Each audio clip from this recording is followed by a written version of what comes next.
Bonjour les amis et bienvenue dans ce nouveau vlog. Comme je vous ai dit, on arrête de compter, oui j'ai encore un chat dans la gorge à chaque fois, vous allez vous y habituer. Tout d'abord je voulais vous remercier pour vos retours après le dernier vlog sur le problème Pirorca. Alors j'ai vu que sa communauté était toujours très active et assez vindicative, mais après tout je m'y attendais un petit peu. En tout cas, merci pour vos retours. On va suivre cette affaire, on va continuer d'en parler avec les personnes que je vous mentionnais dans ce vlog. Merci à ceux qui sont venus sur le live, je vais y arriver aujourd'hui, sur le live de Zioclo pour en parler avec Stéphane, donc le Foilier. C'était très intéressant.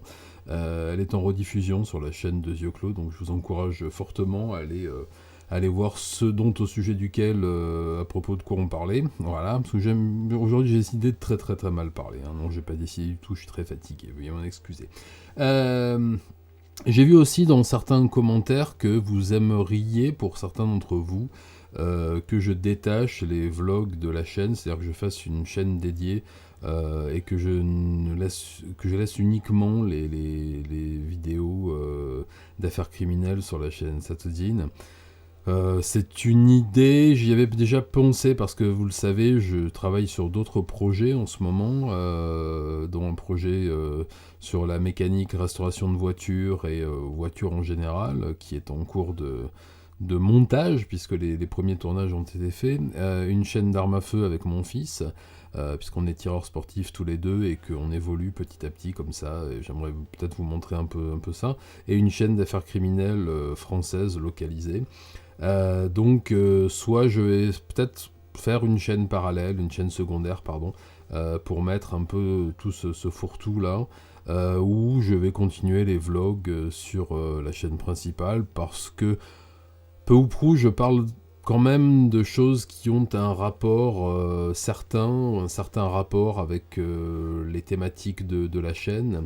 Je parle beaucoup de pédocriminalité dans les affaires dont je traite, puisqu'elle est souvent au centre de beaucoup de choses. Là aujourd'hui je vais vous parler d'une chose qui concerne directement le Japon. Je vous ai fait un vlog la dernière fois sur les problèmes de la révision des lois sur l'immigration au Japon. Donc, je me tâte, dites-moi ce que vous en pensez en commentaire, chaîne secondaire, sachant qu'elle sera forcément beaucoup moins suivie et que j'aurai moins d'interactions pour des sujets difficiles. Ou continuer sur la chaîne, sachant que, comme vous le savez, je fais beaucoup moins de vidéos. Enfin bon, cette introduction est beaucoup trop longue, on est à 2 minutes 50... Ah, on est à 3 minutes.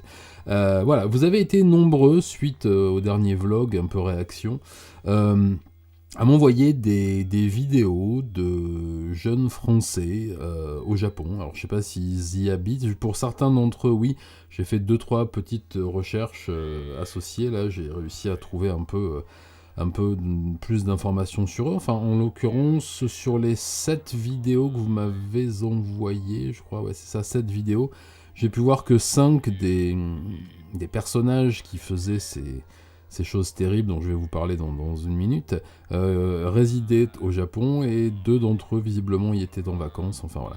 Je ne vais pas vous passer ces vidéos, mais vous les avez certainement vues, soit dans des zappings du net, soit sur Twitter, soit ailleurs. Moi, elle m'avait échappé, je dois bien l'avouer, sauf pour l'une dont je vais parler dans un prochain petit Satsujin, parce qu'elle a fait énormément de bruit au Japon justement, et donné une excellente image des Français installés là-bas. Donc voilà, je suis allé voir les 7 vidéos dont vous m'aviez parlé. C'est assez compliqué à regarder, pour moi, ça a été très compliqué à regarder même. Pour ceux qui ne seraient pas au courant, alors je mets pas d'extrait d'image, pas d'extrait vidéo, parce que c'est de la violence gratuite, et je suis pas forcément très très partisan, mais je vous laisserai peut-être des descriptions en description, voilà, pour que vous puissiez vous faire une idée. Je vous raconte un peu ce dont il s'agit. On y voit de jeunes gens, sur la première vidéo, un jeune homme bousculer une femme dans la rue, faire tomber son bento, donc son plateau repas. La jeune femme donc japonaise se vexe un peu, lui demande de lui rembourser son bento, et le jeune homme français lui balance une patate. Elle tombe raide par terre, le gars s'enfuit. Bon, il a été récupéré par la police peu de temps après. Voilà, premier acte. Deuxième acte, on y voit un jeune homme français installé au Japon. Le premier, je crois, était en vacances. Un jeune homme français installé au Japon, déambuler dans une cité, faire du bruit, puis plus tard prendre une bombe de peinture, aller peindre dans des cages d'escalier, jeter des choses par terre, etc. En se plaignant que décidément on s'ennuie dans les cités du Japon. Oui, c'est un point de vue. Enfin, je vous parlerai de mon ressenti après. Une autre vidéo, on y voit un jeune homme, pareil, français exilé au Japon, dans le métro, en train d'agresser des gens avec son téléphone, de leur dire des choses vraiment pas très agréables, de leur faire peur. On voit des gens qui sont dans une situation de détresse, et lui qui est hilar au milieu et qui s'amuse de cette situation de détresse. Voilà.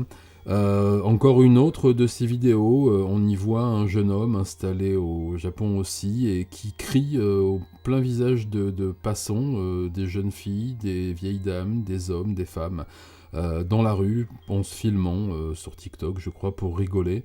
Ensuite rentrer dans un magasin et créer la panique en hurlant, en jetant des fruits par terre, tout ça pour s'amuser. Enfin, et j'en ai encore, quelques-unes comme ça sous le coude, mais bon, elles sont à peu près toutes du même acabit, c'est-à-dire que on agresse des gens, on fait preuve d'incivilité dans le métro, dans la rue, dans des magasins, etc. J'avoue avoir été extrêmement perturbé, pas choqué, ouais, il en faut plus peut-être pour me choquer, mais extrêmement déstabilisé et perturbé par ces vidéos, parce que je vais commencer par le commencement, hein. Quelle belle introduction. Parce qu'on n'avait pas besoin de ça, figurez-vous. L'image des expatriés au Japon est déjà assez négative vis-à-vis de la population. Je parle pas des microcosmes un peu cosmo de Tokyo, d'Osaka, où on a plutôt l'habitude de voir des étudiants étrangers, tout ça, mais plutôt dans la partie de la population qui n'a pas l'habitude de se mélanger, qui vit dans des zones périurbaines, à la campagne aussi, et qui n'a pas l'habitude, et qui a un a priori négatif, parce que c'est vrai que les médias, quand un étranger fait des bêtises, en général, le met plutôt en avant, que l'opinion publique, dans sa grande majorité, est plutôt contre l'installation d'étrangers au Japon, et que donc il faut, en tant qu'expatrié, faire preuve d'une attitude irréprochable. C'est ce que j'ai toujours essayé de faire pendant les 24 ans que j'ai passé là-bas. Même si aujourd'hui, bien, je suis résident français, je suis toujours là-bas, ici, dans ma tête, ma famille m'a suivi, et puis c'est provisoire, je vais y revenir pour y laisser mes os, comme on dit. En tout cas, mon sentiment à moi, et encore une fois, je ne vous demande pas de le partager, mais moi, lorsque je suis parti habiter au Japon, je suis parti avec l'idée de demander à un pays que j'aimais, dans lequel je voulais vivre, de m'accepter. Donc je lui ai présenté très humblement mes capacités, la volonté que j'avais d'y vivre, et une fois que ce pays m'a accepté, m'a accueilli, j'ai tout fait pour que ma présence ne soit pas un problème, pour que ma présence soit un plus pour ce pays qui m'accueillait, plutôt qu'une chose négative. Je me suis donc fondu dans la masse, j'ai essayé d'apprendre le plus vite possible la langue de façon correcte pour pouvoir m'exprimer. Je me suis marié, j'ai mes enfants, je me suis fondu dans la communauté locale, j'ai fait partie des comités qui nettoyaient la rivière qui était en bas de chez nous, les rues, fait partie du comité des parents d'élèves, des écoles de mes enfants, du comité de quartier pour les festivals. J'ai vraiment tenté de m'assimiler autant que faire se puisse, puisque c'est compliqué quand on vient d'Europe ou de l'étranger en général de s'assimiler, mais au moins de m'intégrer le plus possible, en me gardant bien de toute critique ou de tout comportement extrêmement ou juste un peu vindicatif vis-à-vis de ce pays qui m'accueillait et qui n'était pas obligé de le faire. Alors effectivement, en 24 ans, j'ai pas commis de délit, j'ai pas commis d'incivilité, j'ai pas commis d'impolitesse. Je me suis pas laissé marcher sur les pieds non plus, j'ai eu des problèmes avec un comptable escroc, j'ai porté plainte, enfin, je veux dire, mais par contre, le simple fait d'assister au spectacle, au triste spectacle que j'ai vu dans ces vidéos, m'a fait prendre conscience que quelque chose était en train de changer. Petite coupure indépendante de ma volonté, je reprends donc. Voilà, le fait de visionner ces quelques vidéos qui m'ont vraiment déstabilisé, alors je les ai montrées à mon épouse aussi qui a été vraiment scandalisée, et pourtant elle est plutôt ouverte sur pas mal de choses, m'a fait un peu prendre conscience que les choses étaient en train de changer. Je ne sais pas si c'est dû à cette espèce de médiatisation, de désir d'exister sur les réseaux sociaux à tout prix, ou si la notion même de bienséance, de respect, de reconnaissance pour les autres, pour la communauté, est en train de mourir à petit feu. Je vous cache pas que depuis que je suis rentré en France, là, je vais de déconvenu en déconvenu, et c'est peut-être aussi le fait d'avoir été déconnecté trop longtemps, mais je passe pas une journée pendant que je fais mes papiers administratifs en ville sans avoir des choses qui m'agressent visuellement ou tout simplement physiquement, ce dont je n'avais plus l'habitude depuis fort longtemps. Que dire de ces vidéos qui traînent et qui ont l'air de faire beaucoup de vues et d'amuser les gens? Je trouve ça totalement dégueulasse. Je n'arrive pas à comprendre l'excitation qu'on peut avoir à déranger, à agresser les gens pour le plaisir. J'ai pas de mots pour exprimer ce que j'ai ressenti, si ce n'est une profonde honte pour ma communauté nationale expatriée au Japon. Heureusement, ça représente une quantité infinitésimale, et fort heureusement. Ce que j'espère maintenant, c'est que tous les abrutis qui font ça vont être localisés, vont être interpellés et vont être expulsés du pays manu militari, mais ça, je fais confiance aux autorités japonaises pour ça. Je vous remercie pas de m'avoir envoyé ces vidéos, en tout cas, voilà ce que j'en ai pensé. Je suis totalement abasourdi par ce que j'ai vu, et je ne le comprends pas à aucun moment, et effectivement, si ça pouvait s'arrêter, ce serait pas mal. Voilà, on a suffisamment mauvaise presse en tant qu'Européens au Japon, enfin en tant qu'Occidentaux, dans beaucoup d'endroits. C'est pas la peine d'en rajouter.